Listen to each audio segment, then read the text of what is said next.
Well, welcome back. I hope you've really had some time to go back over our last session on leading through relationships. In fact, I hope you'll do that with all of these teachings. The principles and ideas and action steps that we talk about, they're not things to be read once and then tucked away in a drawer. These are things we really need to review and expand and work on, really our entire lives. The principles in that last session on relationships and influence is one that even the best of us need to remind ourselves of regularly. You see, when we gain experience in our leadership, many of the things we endeavor to learn will become natural, which is great. But unfortunately, because some of these things will become more natural, it can become easier for us not to be deliberate about applying the ones that don't become more natural. As pressures mount to achieve goals or make a budget or a deadline, we can become task-focused rather than people-focused. And before you know it, we revert back or we regress into the leader we were working so hard not to become. We'll put priority on productivity rather than people. So make honing these skills and attributes a regular part of your routine. Today, we're going to talk about transparency. Transparency has kind of become a buzzword of sorts in leadership, and frankly, that's not what we want here. Like caring for people, being transparent has to become just part of who you are. Being open and real about who you are, your fears, your failures, may at first seem scary. You might say, well, those things are none of anyone's business. They're personal, right? Or you may also feel that showing fear or acknowledging a past failure is a sign of weakness. And who wants to follow a weak leader, right? No one. Well, the fact is none of that's true. Now, I'm not suggesting you have to share your innermost secrets with everyone. You don't share that stuff with everyone around you, but it is critical that those who follow us need to be able to relate to us. And if you're always perfect, you never fail, you never have uncertainty, what you're really portraying is more of a fictional superhero. And it's hard for someone to relate to a superhero. Oh, we look up to our superheroes. We love our superheroes. Think about some of the great epic movies of our time. The Lord of the Rings, if you're familiar with those movies. We love Gandalf the Wizard and Lord Elrond, right, with their seeming immortality and unsurpassed wisdom. But don't we identify more with Aragorn or even Frodo? Both heroes in their own right, but heroes that have uncertainties. They have fears and past failures. They feel what we feel, but they rise above it to accomplish great things. What about the original Star Wars series? We love Yoda and Obi-Wan. Again, seeming unsurpassed wisdom and immortality of sorts, right? Yet, isn't it Han Solo, played by Harrison Ford, that we really want to be like?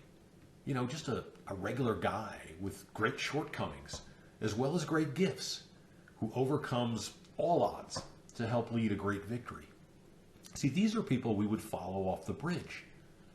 We know they understand us because in so many ways, they were and are just like us. The difference is they're willing to cast the vision, take the risk, and dive in themselves for the greater cause.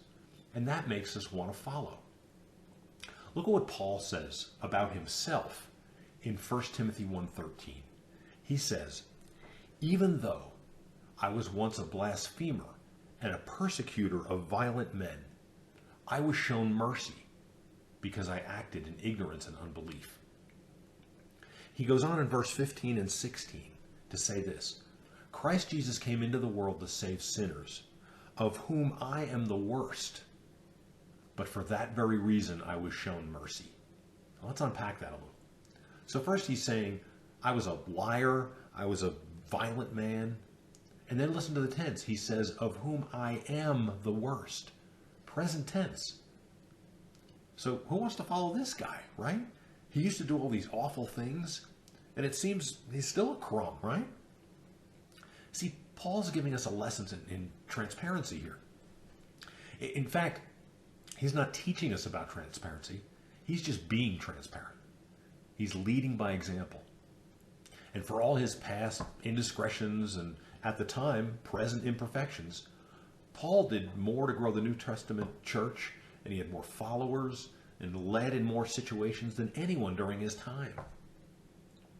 But despite that success, he's also giving us a lesson in humility. See, even though he's now beginning to accomplish great things for the kingdom, he doesn't take the credit. He says, I was shown mercy because I acted in ignorance. He doesn't say, I was shown mercy because of the great things I'm doing. So what was it that drew people to Paul and to be willing to follow him? Was it that he was knowledgeable? Well, he was. He knew the Old Testament scriptures as well as anyone. But so did a lot of others, right? Was it because he was zealous for the cause? Absolutely.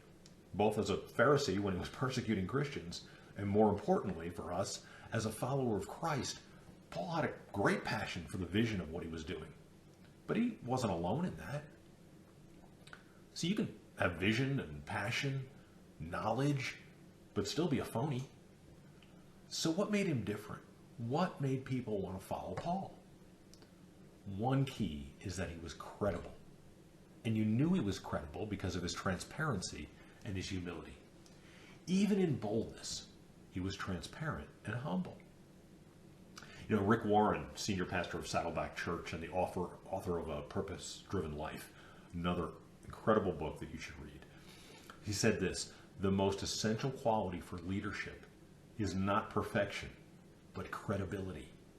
People must be able to trust you. Listen to that. The most essential quality for leadership is not perfection, but credibility. People must be able to trust you. And that's so critical. So he says credibility. What's the definition of credibility? Well, Merriam-Webster says this. Credibility is the quality of being believed or accepted as true, real or honest. Listen to that. You want to be credible. Paul was credible. Rick Warren says it's the key to being a great leader. And so what is the definition of being credible? It's the quality of being believed or accepted as true, real or honest. Aren't those qualities we all want to be seen as having? And this is why transparency is so important. If people feel as if they don't really know you or know your heart, which includes your fears and your failures, as well as your victories, to really know what's inside you, then they can't be sure they can trust you. And if they can't trust you, how can they follow you? You know, if I poured a drink into this glass and I said, here, take a sip of this. You're going to love this. This is great. Just take a swallow. You might look at it and go, well, you know, what is it? And I go, well, just trust me. Take a drink. You're really going to like this. It's great. So you'd look and you know, the glass is clear. So you could see, you know, is it likely a fruit beverage or some kind of a dairy product? You could sense pretty quickly, is it warm or cold? Easily smell it. You know, the top's open. And so you'd probably trust me and take a drink. I'm telling you this stuff's going to be great, and you can kind of see and smell it. So you take a swallow. It's transparent. You can tell a lot about what's inside even without knowing for certain. But then what if I poured a drink in here? You know, it's solid and it's got a top on it, very tiny little hole. Maybe you could get a little whiff. And I said, take a drink of this. It's good stuff. You're going to love this. Well, how do I know what's inside there? Well, I can't tell you, but just trust me. It's great. Well, you might, and maybe if we have a relationship, you trust me, you might, but you really can't see what's inside you. You can't get a good smell. You can't get a good look. You have no idea if it's fruit or dairy, if it's hot, if it's some kind of coffee. You really don't know what it is. You can't see through it to know what's truly inside. You know, I remember in late 1995, I was interviewing for the position in Knoxville, Tennessee, that would ultimately bring us there. And it became our home for the next 19 plus years. And as I went through a full day of interviews with my future boss, with those that would be my peers, with those I would lead, apparently in response to a question about kind of who I was, part of my answer included something like, you know, I am who I am, and I can't pretend to be something I'm not. You know, kind of a what you see is what you get answer. It was something like that apparently I responded. And it seems I'd shared that with one of the management team that I would be leading if I were to get the job. Well, she had at some point during the day, as I was going through the cycle of interviews, shared that with my future boss. And I know that because at the end of the day, I had a wrap-up interview with him, and he referenced it. And he referenced it in a way that said, I like that. And so too did the lady who shared it with me. Now, I suppose I could have contrived that type of answer, but the fact is I didn't. I was just being transparent about who I was and what you get if you get me. The result was, as I look back on that, that it began to give me credibility before I was even offered the job. It began to build trust, and it laid the very early groundwork for me being able to be effective in leading this group of people who, until that day, other than probably seeing my resume, really knew nothing about me. I remember a few months into having gotten that job, it was a job running an operation for a large property and casualty insurance company, handling sales and service and phone center for auto insurance and homeowners insurance customers. And I was hired primarily for my background in operations, building and leading teams, running phone centers and processing operations, not because I was a property and casualty insurance expert. I wasn't. There were already a number of those within the operation.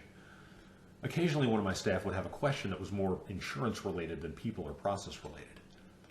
And their tendency, for the sake of expedience, would sometimes be to go to my boss, because he had been their direct boss before I was hired. So they'd go to him for those answers because he had some of that expertise. Well, I knew if I was ever going to learn the answers to some of those questions and gain credibility in that area, I'd have to be in the middle of those questions. So I told my staff, asked them really, I said, hey guys, I'm not a property and casualty insurance expert, but the only way I can become a resource for you on that is if you come to me. Let me get those answers for you. Yeah, I'm probably not going to know them, but I can get them for you. Well, they were great. They totally understood. They totally agreed. And they began to come to me on those things. They really wanted to help me to be able to help them. And I believe this accomplished three things, again, as I look back. It demonstrated transparency. I said, hey, I'm not pretending to be the expert in this just because I'm your boss. I admit this is a weakness, an area of weakness for me. And I think this helped give me increased credibility. It showed that I wanted to be a resource for them in this area, and I was willing to do the work in order to be that. This too gave me added credibility. It helped me to grow stronger in an area of weakness, which ultimately makes me, you guessed it, more credible, right? And it also took that off my boss. And while that wasn't an expectation of his, I suspect he was more than willing to be able to step out of those onesie, twosie daily type of questions. So don't underestimate the power of real transparency. Real transparency. It's a major part of being credible, which is a key characteristic if you expect to have influence over the long haul with those that you lead. So, what are today's takeaways? Go back and periodically review these sessions, first of all. Honing and maintaining your leadership skills is not a one and done. It requires ongoing self-development. It's a choice you have to make. Okay, so how do you practice transparency? Well, let's see. I can't give you a script, and you wouldn't want one. Just be yourself. Let your guard down. When someone is sharing a concern or a fear or a frustration, empathize. Share a fear or a concern of yours. Of course, you want to encourage and help them with a solution, but do that by allowing them to see that you've had fears and you've had failures too. Be the glass more than you are the solid drink carrier that no one can see through. Let people see through you. We talk about seeing through you. I entitled the session, Can You See Through Me? We tend to think of that negatively, implying that there's some outer shell that's fake and can you see through to the inner self, which maybe isn't all that good. But here I mean it in a different way. Can someone see through some outer shell that you might be tempted to create to see through, to see the real you, to see through just like you can see through this glass? Next, ask questions of those you lead about what they do. It's more, it's just more than okay to admit that some of the folks you lead probably know more about how certain things work than you do. By asking those types of questions about what they do and how they do what they do, you're acknowledging that you don't know everything, while at the same time, you're reinforcing the value that they possess in having that knowledge, which will give you credibility. And that leads to our last takeaway. When you're asked a question, don't be afraid to say, I don't know. I don't know. Now, if it's your role to provide an answer, go and get one. Follow back up. Be the point here for getting them the information they need. But the point is, sometimes we can gain a whole lot more credibility when we acknowledge that we don't have all the answers than when we try to appear, as if we do. When you work to build relationships, as we talked about in our last session, and you do it while being transparent and humble, thus building credibility, right? You're really on your way to building a team that'll follow you off of that bridge or up a mountainside or wherever it is that your vision and the goals lead you. Now, one of the tasks you'll face, or may have already had experience with, is choosing who will be on that team with you. It's so critical. It's so critical that the right players are on the team and that they're playing the right positions on the team. It's just so important. So we'll talk about that next time, choosing your team. Until then, be blessed and see you next week.